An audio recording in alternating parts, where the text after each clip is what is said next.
Hi guys, it's Becca and welcome back to Baking with Becca. Today we're making a banana bread.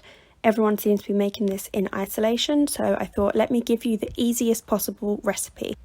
To start with, you'll need 3 ripe bananas. They should be pretty black and quite soft. Mash them up with a fork and add them to your mixing bowl. We're going to follow this with the melted butter and the sugar and give it a stir so it's all mixed in.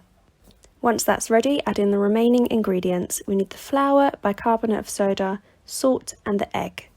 We're only using 1 egg, so if you're struggling to find them in the shops, don't worry. This won't diminish your supplies too much. Use your fork to mix all of the ingredients together. It may look a bit lumpy, but that's fine. Prepare your baking tin with a liner or a case and pour in the mixture. Put this in the oven for 50 minutes. When it comes out, leave it to cool for a little bit and then remove from the tray. You can finish off cooling it on a wire rack. You can eat banana bread hot or cold. If you want to heat it up, you can always just put it in the toaster or put a couple of slices in the oven for a few minutes.